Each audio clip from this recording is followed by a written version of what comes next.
Un matin, il y a bien longtemps, du temps que le monde était encore calme, qu'il y avait moins de bruit et davantage de verdure, et que les hobbits étaient encore nombreux et prospères, Bilbo Baggins se tenait debout à sa porte après le petit déjeuner, en train de fumer une énorme et longue pipe de bois qui descendait presque jusqu'à ses pieds laineux, et brossée avec soin.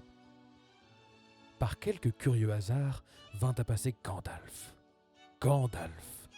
Si vous aviez entendu le quart de ce que j'ai entendu raconter à son sujet, et ce que j'ai entendu ne représente qu'une bien petite partie de tout ce qu'il y a à entendre, aucune histoire, fût-elle la plus extraordinaire, ne vous étonnerait. Histoires et aventures jaillissaient de la façon la plus remarquable partout où il allait. Il n'était pas passé par ce chemin au pied de la colline depuis des éternités. En fait, pas depuis la mort de son ami le vieux Touc. Et les hobbits avaient presque oublié son aspect. Il était parti au-delà de la colline et de l'autre côté de l'eau pour des affaires personnelles à l'époque où il n'était que de petits hobbits et de petites hobbits. Bilbo, qui ne se doutait de rien, ne vit ce matin-là qu'un vieillard appuyé sur son bâton. L'homme portait un chapeau bleu, haut et pointu, une grande cape grise, une écharpe de même couleur par-dessus laquelle sa longue barbe blanche descendait jusqu'à la taille, et d'immenses bottes noires. « Bonjour » dit Bilbo. Et il était sincère.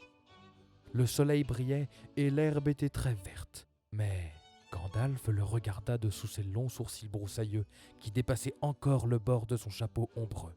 « Qu'entendez-vous par là » dit-il.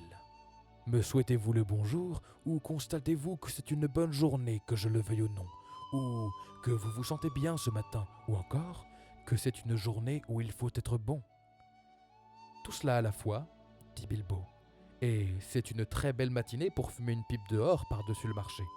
Si vous en avez une sur vous, asseyez-vous et profitez de mon tabac, rien ne presse, nous avons toute la journée devant nous. » Bilbo s'assit alors sur un banc qui se trouvait à côté de sa porte, croisa les jambes et lança un magnifique rond de fumée grise qui s'éleva sans se rompre et s'en alla en flottant par-dessus la colline.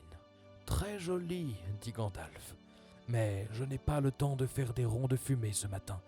Je cherche quelqu'un pour prendre part à une aventure que j'arrange et c'est très difficile à trouver. Je le crois aisément dans ces parages. Nous sommes des gens simples et tranquilles et nous n'avons que faire d'aventures.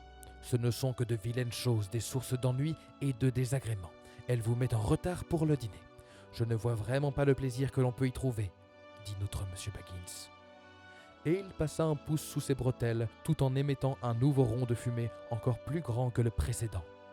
Puis, il prit son courrier du matin et se mit à lire, faisant semblant de ne plus prêter attention au vieillard. Il avait décidé que celui-ci n'était pas tout à fait de son bord, et il voulait le voir partir. Mais l'autre ne bougea pas. Il restait appuyé sur son bâton, à regarder le hobbit sans rien dire, jusqu'à ce que Bilbo en ressentit une certaine gêne et même quelque irritation. « Bonjour, dit-il enfin. Nous ne voulons pas d'aventure par ici, je vous remercie. Vous pourriez essayer au-delà de la colline ou de l'autre côté de l'eau. » Il entendait par là que la conversation était terminée.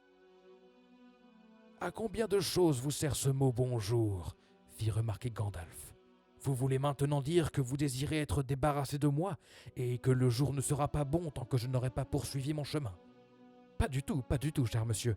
Voyons, je ne crois pas connaître votre nom. »« Si, cher monsieur.